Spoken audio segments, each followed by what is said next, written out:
Welcome to my Only One Outlier podcast show, where I'll be exploring the data science career tips with industry experts who can share their experience and journey with us. I am your host Nirmal, from a new grad to an early career data scientist, from a data analyst to a data engineer, or anyone who wants to start or transition their career into data science. We will bring you all the do's and don'ts to help you guide in your data career path. Hello, everyone. Welcome to my another episode of Only One Outlier podcast. So, today I'm thrilled to welcome my special guest who is currently working as an applied scientist at Microsoft with her master's degree in healthcare data science from Harvard and bagging an internship with research role at Meta. She actually brings broad set of experience in data science. She's passionate about machine learning and navigating her career growth to this upcoming field in AI and tech. So she's here to share her journey with us today. And let's welcome Nutan to my podcast. So Thank you so much, Nirmal, for this opportunity. yeah, it's a pleasure to have you. We've been in conversation for some time, and I'm happy that finally it worked out. So yeah, that was a quick intro that I did based on what I know about you. But I would like to know a little bit more. Your journey, just your introduction on your own words. Yeah, thank you so much. So, I did my bachelor's in statistics from Delhi University. And then after that, I worked in India as a data scientist for 2 years at a startup which is now acquired by Accenture AI. And in those 2 years back in India, I got the opportunity to work on diverse range of industries. I worked on data projects, a company that manufactures telecommunications device. Then I worked on a project with environmental services company. So it was a very eye-opening experience for me, and I think that really solidified my love for data science and my passion for data science. And I really wanted to go in depth and build a career in this, and that prompted me to apply for master's program, and the health data science program at Harvard really appealed to me. So I got accepted. I joined the program in the year 2021, graduated at the end of 2022, and then joined Microsoft as an applied scientist in this special program called MAIDAP. So it's a rotational program, and we'll talk a little bit more about this Yeah, for sure. later in the podcast as well. But basically, the way this program works is we get to work on different AI projects with different teams, specifically four different teams over a period of 2 years. And then after 2 years, you get to choose which team you want to more permanently work with on a more permanent basis. That's great. Most of the times, what I hear from folks, and even in my own career, the data science is usually not there in the beginning of career goals or like, I want to go do the data science, right? So I wanted to know, how did you stumble in the data science path? Yeah, that's a great question. Yes, in school, I think mostly, we hear about I want to do BTech and become an engineer or like become a doctor, things like that. And data scientist is not really, at least back then, was not a popular term. So in high school, I was really passionate about solving problems and I loved maths as a subject. And Mm-hmm. when I was trying to figure out what do I do in college, I knew that I wanted to be something related to math, and I was trying to figure out what are the potential career opportunities where I can apply maths basically and make an impact. So I was talking to my teachers, seniors, and that's when I came to know about this subject called statistics, which is basically applied maths. And that's what I chose in college as my major. And when I was in my first year of college, I knew someone who was working with an NGO, and they were collecting a lot of survey data from underprivileged areas in Delhi, and they were trying to study the relationship between nutritional status of children living in these underprivileged areas and things like, what's the size of their family, what's the location that they live in, and whether midday meal schemes are available in their schools or not. So midday meal scheme is like a government scheme where they provide food for students in underprivileged schools. And I got the opportunity to analyze that survey data, and I found the whole process of analyzing data, coming up with hypotheses, trying out different statistical tests, and then communicating those insights. I found the whole process very intellectually rewarding and stimulating. And I think that prompted me to then look for jobs as a data scientist in the industry. That's great. Yeah, yeah. Thank you. So I always, when I talk to the folks that I bring, there's always some sort of motivation or, some life or career event that triggers it. And it's always fascinating to know. So thank you for sharing that.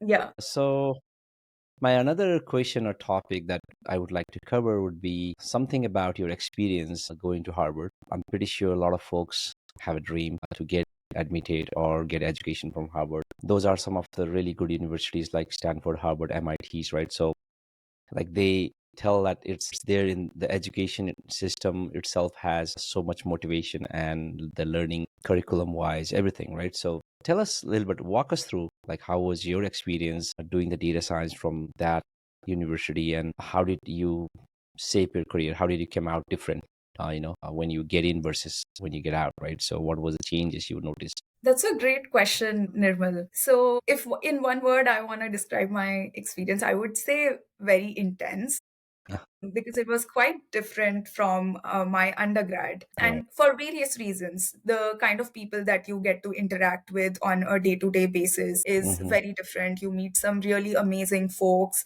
Someone has a startup of their own, someone has won all these amazing like Olympiads.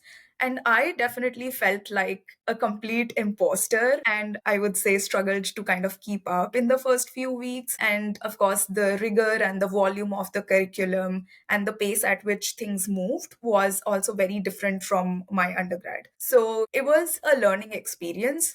For the first few weeks, I was mostly just like jumping from one class to another, one assignment to another, and just trying to keep up. But I think with time, I got better at it. And as international students, I think we also face additional challenges because we are obviously not living with family here.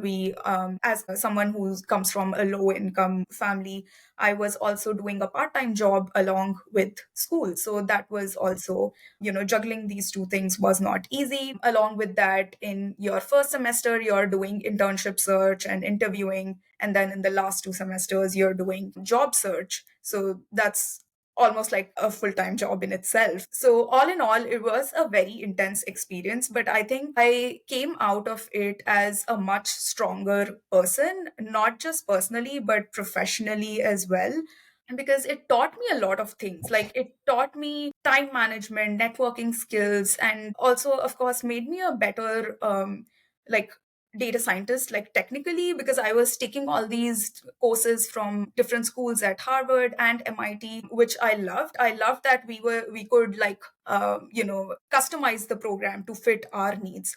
So I was Mm-hmm. able to take courses from all these professors that I would just hear about or watch their YouTube lectures, which was amazing. So yeah, all in all, a difficult but in the end a very rewarding experience, I would say. That's awesome. Yeah, thank you for sharing. A really good point you brought up was not only the academic skills, but also some of the professional skills that you could leverage currently in your career, right? So networking, time management, those kind of skills goes a long way, right? So yeah, that's very important. And also, I think experiences like these make you a much more confident person. Hmm.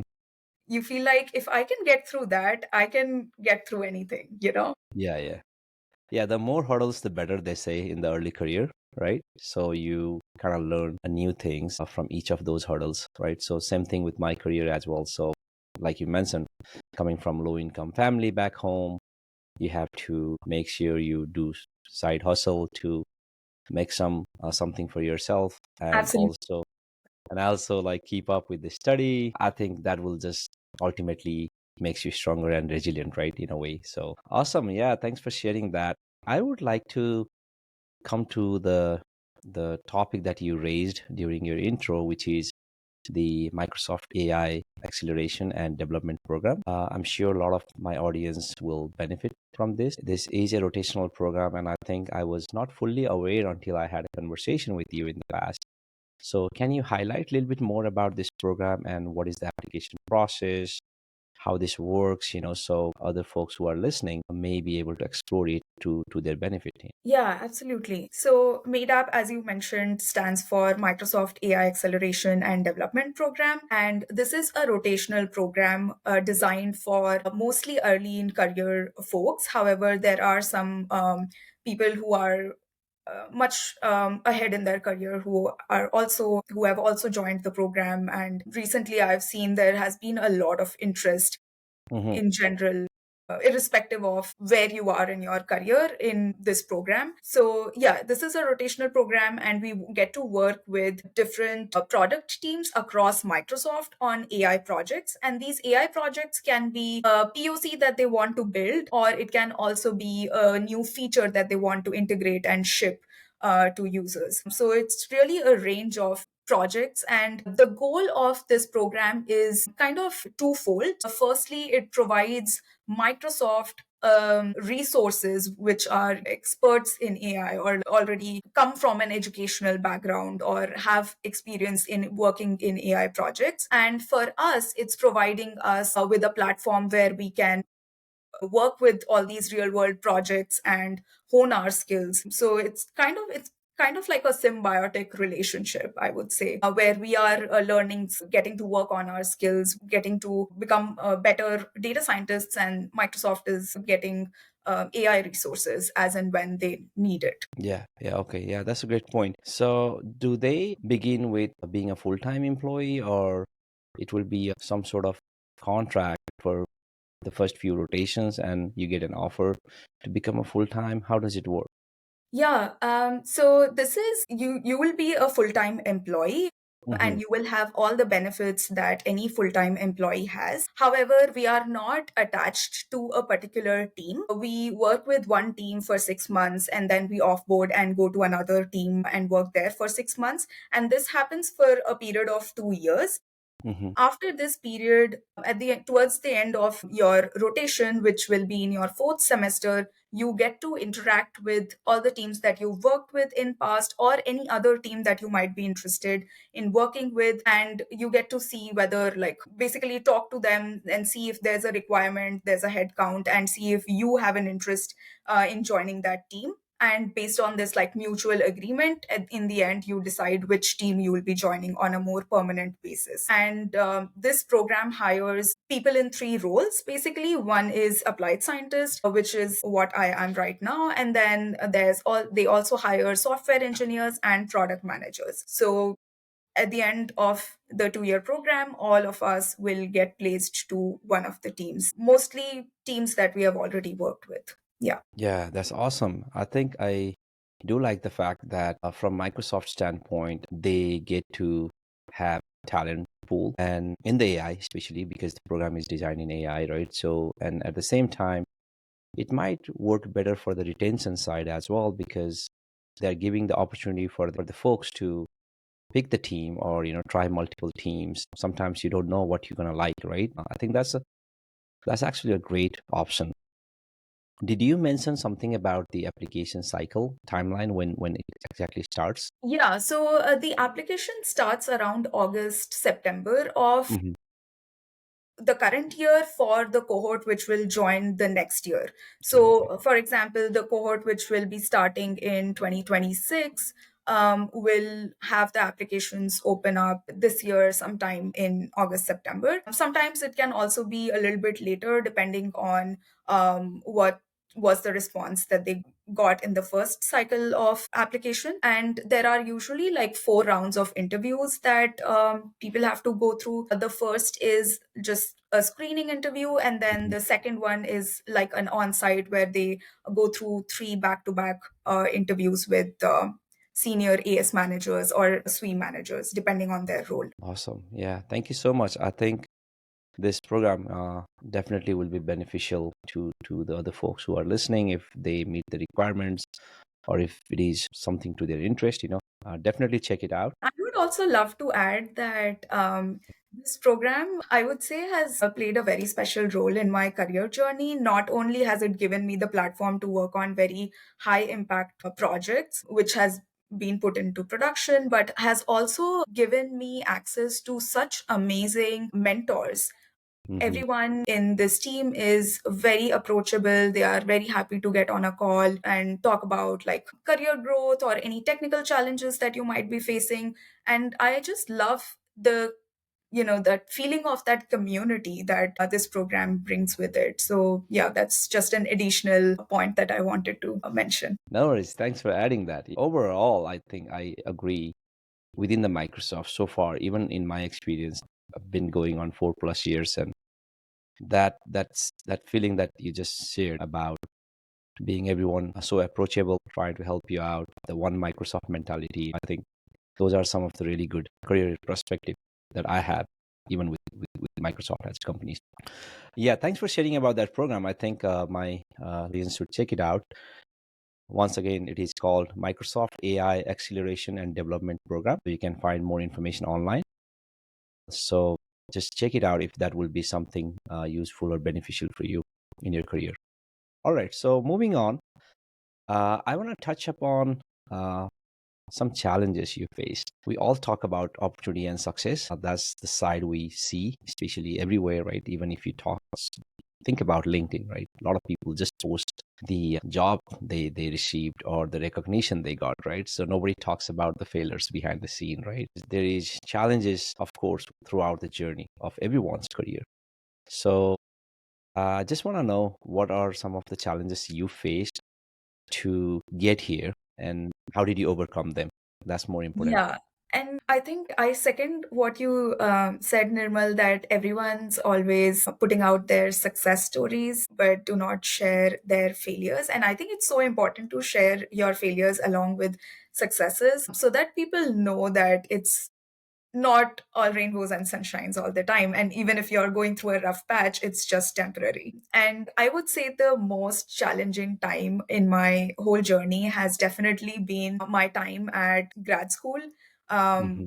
Especially after I graduated, because when you come in, you have this thing in your mind that I'm attending Harvard, I'll obviously have a bunch of opportunities after I graduate. Obviously, I did not think that these opportunities would be handed out to me, but I also did not think that it would be so hard. Especially towards the end of 2022 and beginning of 2023, there were a lot of hiring freezes and layoffs that were happening, which made job search even more difficult. And I think that period was very, very challenging and mentally taxing because obviously I had this huge loan on my head and this additional stress or additional burden that I might have to go back to India and pay off this loan. And obviously, the exchange rate. It would have taken me decades to pay off that loan. So I was really stressed out. And as international students, we get about 90 days of unemployment during our first year of OPT. And I had already exhausted 40 days of unemployment and I did not have a job. This was in March of 2023. And I was really stressed out. And I think around that period, I also had booked a one-way ticket to India, actually. And I haven't shared the story with a lot of people, but I had a one-way ticket booked to India. And I was already like mentally accepting that, okay, maybe this is it. This is just a bad time. I will go back to India and figure out what I need to do. But I had 50 days remaining, and I told myself that I'm gonna give my 200% and see what happens. Hmm. Mentally already I have accepted that I might have to go back. And if that happens, that's totally fine. But I still have 50 days and I'm just gonna, do the best that I can. And I continued doing what I was doing. I was already interviewing at a bunch of places. I continued applying, interviewing. I must have interviewed with like 20 plus companies. Most of those, either they stopped hiring or they hired someone else before I completed the interview loop, or something or the other was just not working out.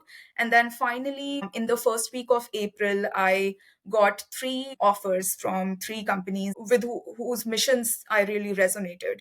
Hmm. So in the end, it all worked out, but it was definitely a very challenging place to be in.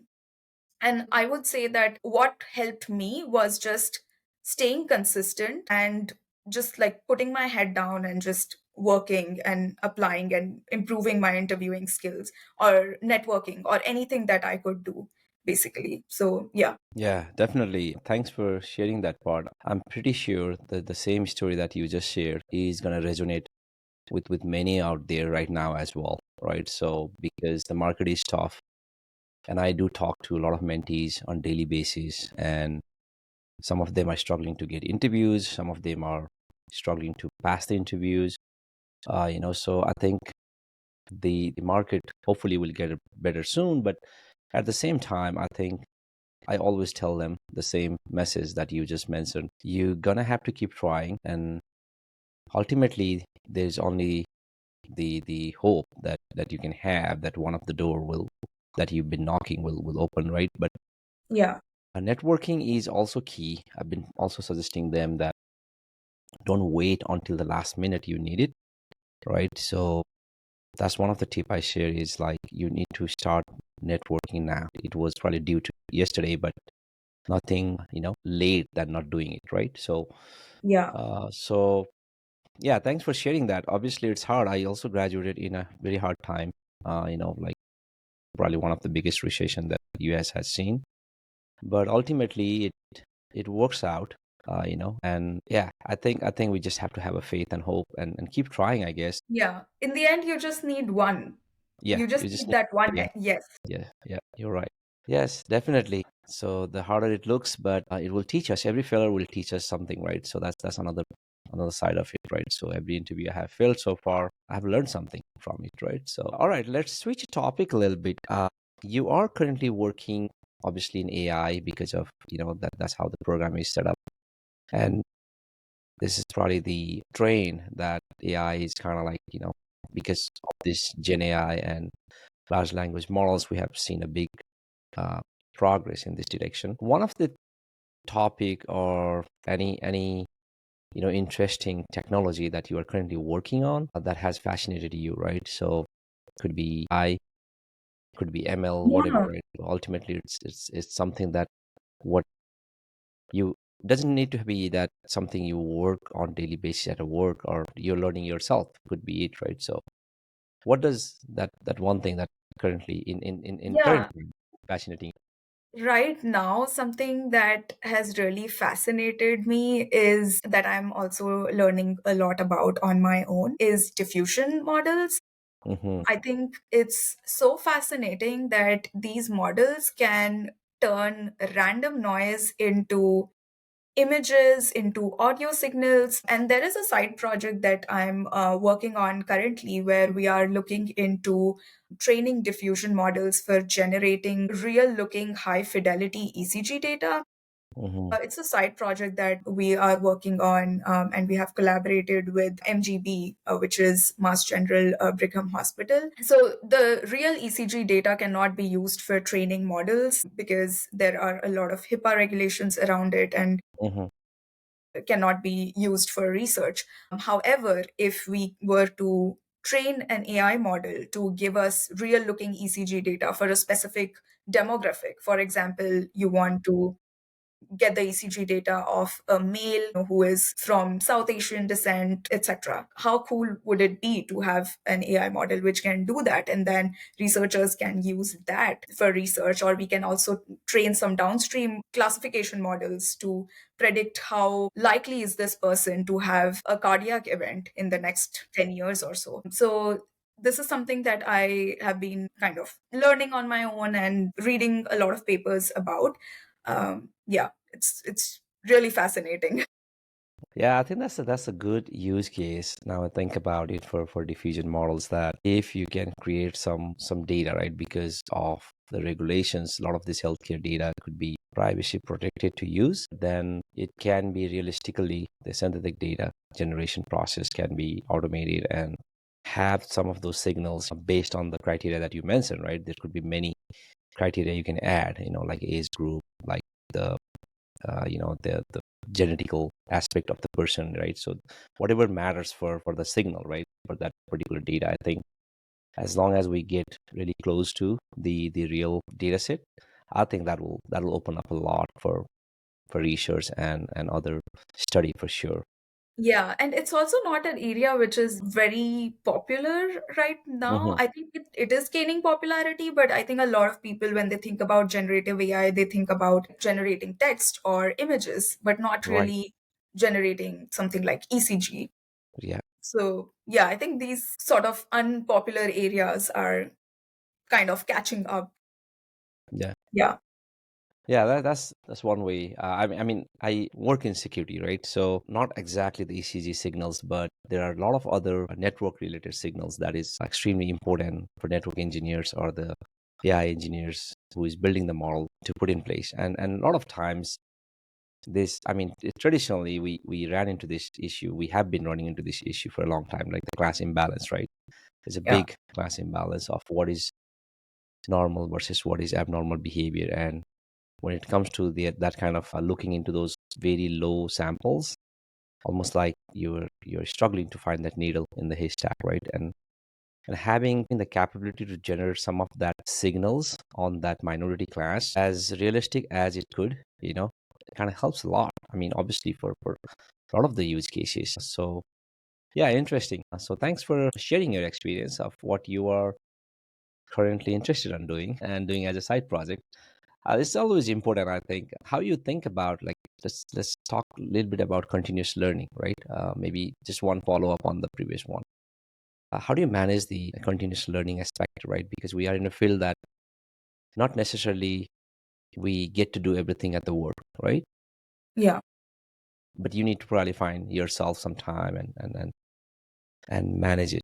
So how are you doing it? Yeah, I think right now this field is, evolving at breakneck speed, and it is hard to keep up for anyone. And one thing that I have recently started doing is getting better at reading research papers, because earlier I feel like I would rely on Medium blogs or like articles on the internet which kind of distill the complex concepts into layman terms, and I would read those basically to keep up and stay up to date. But I think now that things are moving so fast, I cannot wait for someone else to kind of do that work. I have to go and read the papers and understand and absorb that knowledge myself. So two that I have started to develop and have been on my to-do list for this year is, one is the skill of speed reading,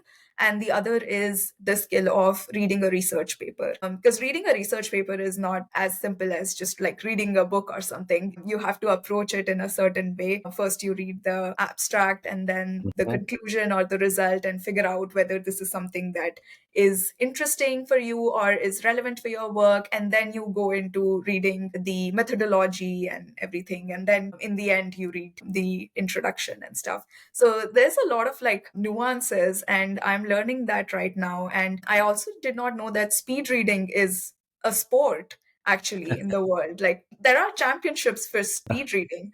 So I've been watching a lot of like YouTube tutorials to learn how to speed read, and that I think these two skills have, I think, helped me a lot keeping up to date with things in general, especially things that I'm using at work.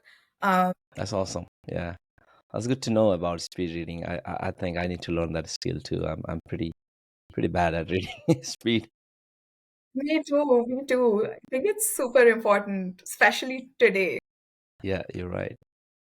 All right. I think this is a perfect segue to my next question. Is about how you blend your life with tech, right? So I always ask this particular question to all of my guests because everyone has a different perspective and ways to deal with it. We all are busy with our schedule, tight deadlines, and other life commitments that we have. But it's equally important to find that balance, right? In a way. So, how do you manage, or what is your things to do for stress busting, right? Or how do you manage everything in a way, right? To blend the life with the tech, and particularly in the fast moving pace, like we just chatted. Yeah, I don't think I have a great answer to that because I'm still figuring out how to maintain or strike that balance. But one thing that has helped me recently is doing a lot of like sports. So I play badminton, I swim, I go to the gym, and I try to make time for these activities at least 2 to 3 times in a week. That really helps me just disconnect from my work and just focus on my well being. And that is also the only time in my entire week where I am not thinking about work or not hearing about AI and just like focusing, just being mindful, being present, and just focusing on my well being. Yeah. I'm curious to know what's like the top things that you hear in this um in Yeah, I think the sports are getting engaged on something, some other activity, which is mostly the physical activity or the sport is the common one that I hear. Some people like to run. I was talking to one of my guests. He said if he doesn't have a time throughout the day, even if it is 10 o'clock at night, he goes out and run, right? So, and I think there are different ways. Some people like to strike a balance with the projects, like what is coming in my sprint. Is it busy sprint? Then you may end up doing less for yourself, but you need to probably just have to reward yourself on the next sprint, that you take some projects that you can balance some time out. Obviously, in our work, we cannot fragment it by days. It's really hard because every day could be different. But if we try, we can probably fragment it out by week or a couple of weeks, so you are going to get extremely busy on particular week. That's okay. Like you should probably find some time for yourself on the following week, right? So I think there's just about juggling with the work commitments. That way, I think has helped the other folks. I think that's what I'm hearing a lot. And actually, I do something similar to that nature myself as well, that hey, if I'm really busy and tight deadlines for coming couple of weeks, right? So sometimes I may not spend as much time for myself or even for my kids or my family, but telling them that hey, this is gonna be a little tough week for me, but next week, without they asking me, I kind of find time for them, right? So I think that is one way I've been doing, just looking at in a chunks versus at days. So it's been much helpful. Yeah, yeah, I love that. Yes, I also try to do that where I try to make more time when in some of the lighter sprints, but it's always challenging for sure. It's challenging for sure. I'm not denying that, right? Because there's a lot of things that may come at the last minute. Exactly. You never foresee everything, right? You can only plan that so much. There's things that are so dynamic in work sometimes that last minute request may come up. I work in security, and I don't know, like sometimes there's some hot priority issue come up as an incident or something that we have to probably provide some help. So it's randomness is always there, For but sure. as long as you have some sort of planning around it, it helps a little bit for sure. Yeah, and we need to do that definitely, because we cannot uh, let ourselves uh, burn out, right? So sometimes the burning out thing is so bad that you don't notice until it's too late, right? Exactly. Yes, definitely. I think I did experience a little bit of a burnout right after grad school. I was able to, because of these like activities that I started doing Hmm. after I joined Microsoft, I that has really helped me kind of get back to my to feeling my normal self, where I feel motivated to do the things that I love, like whether it be work or posting content on LinkedIn. Uh, Yeah. Yeah, definitely. Yeah, so let's move on to my next topic, which is very close to my heart. Every time I talk about mentorship and learning, this is very fascinating to me, in fact, because we all go through some rough time and challenges, like you mentioned. And so many times it has been a simple advice or simple conversation with someone that you have as a mentor. It goes a long way. It helps along, so who has been, I mean, you don't have to personally take their name, but what has been your experience from the mentorship that you took yourself and you gave it to others, right? So if you can share on both sides, so will be nice. yes. So I think one great advice that I got from a mentor who was just 2 to 3 years senior to me in college. Hmm. And I was at that time looking for internships, and I had gotten a research internship at IIIT Delhi, but I wasn't feeling very confident about it because I would be working with all these like BTech students who are already very good at programming, and I was just learning Python at that time. So I wasn't feeling very confident. I was feeling a lot of imposter syndrome. And one of my seniors told me, I told him that I don't think I deserve this opportunity. I think this was a mistake. And he told me that it's up to you to decide what it is.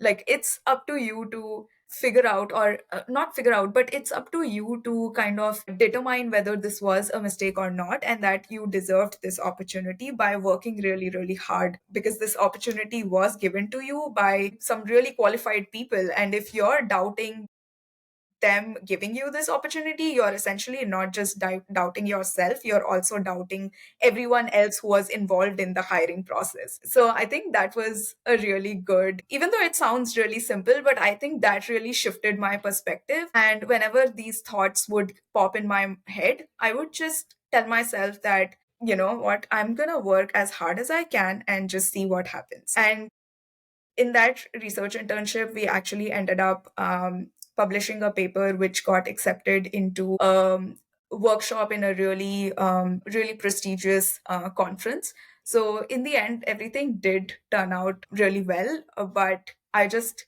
needed to give myself a lot of pep talk to get through it. Yeah, yeah. I think that was a great story. It happens a lot with many folks that I talk. And I used to be like that too, I guess. When I was in military, I there's a lot of potential for the next level role or some challenges like soldier of the month. There's many challenges. I never thought I'm ready to do it, or I never thought that I should be the right candidate to be sent on the board for that kind of challenges. Like every organization or platoon, we call it, right? They send us, and just like what you said is sometimes it's a matter of identifying that potential on yourself is also important, right? Than doubting, right? Since then, I think even myself, I try to enjoy every small milestone or rewards. I always say that you have to be the first cheerleader for yourself before anyone else can, right? Yeah, I love uh, that. You have to be the first cheerleader. Yeah. so you earned it, you did all the hard work, then you got it by your potential, right? So I think that's really important sometimes to acknowledge your own talent and your own strength, right? So that's very valuable. All right, so I think we are coming a little close to our conversation now. Well, it's been a yeah, the time flies whenever I talk to anyone on this Yeah. show. I don't realize how fast we go. Any suggestion for the current job seekers in market, right? So we touched upon bits and pieces here and there, but if you have to give like one or two suggestions for the folks who are struggling right now, what they should do versus they should not, things like that. Yeah, I think I would say two things. First Hmm. is to remind yourself that it's at the end of the day, you just need one yes, and it's a numbers game. You Hmm. just need to keep applying and keep interviewing to increase your likelihood of getting that one yes. And secondly, collaborate with your peers and prepare for the interviews together, or do a lot of mock interviews together.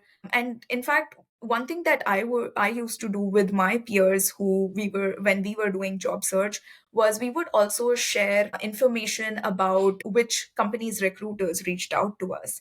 Hmm. I think this may sound, some people may think that, oh, I don't want to do that because, I'm increasing competition for myself. But think about it, even if you do not share that with your friends, there are already thousands of people out there who are applying for that position. So when you're working with a group of people and you're all sharing that information with each other, you're essentially giving yourself and the other person more opportunities to apply and more opportunities to interview. So I think that was super helpful for me. And I used to also schedule a lot of mock interviews with my peers. And Hmm. every week we would make sure that we are doing 2 to 3 mock interviews with each other and give each other feedback on what needs to be improved. So when a real interview actually comes along, you are 100% prepared to crack that. So, yeah, these are, I think, my two pieces of advice which I have learned through my job search. journey. Yeah, I think that's great. Thank you so much for sharing that. I also advocate for mock interviews. I myself provide some service as well, like for resume reviews, mock interviews, a lot of things that whatever I can share and help, right? So, but mock interviews, I have seen quite a bit of value, and a lot of people don't seem to utilize it properly. If you go through the process of, even the question obviously not going to be same, the the interview setting itself, that that feeling and going through the process of covering different type of questions, the pattern could be same or even if it is different, but you have just gone through that process once, meaning that you have built some level of confidence, right? Yeah, and you also So get a lot of practice of thinking on your feet. right. So I think that's very valuable, how to deal with like brand new questions and come up with answers. Exactly. Yeah, that's the skill. Okay, so we came to an end of our conversation. Thank you so much for coming to the show today, and it was a pleasure having you. There was a lot of really valuable topics we covered, and I'm hopeful that the audience will find it very helpful and interesting. I will share the LinkedIn profile information about Nutan on the comment section once I post this video, and feel free to connect with her. Ultimately, it's building a net right network. So regardless of how your job journey is going on. Like I said, always, you should focus on building the networking path as well. And thank you so much again. Thank you so much, Nirmal, for having me. It was a pleasure talking to you. Sure, I will definitely connect offline and maybe in future more shows. We'll see. Take care. Bye bye. Yeah, yeah. Bye.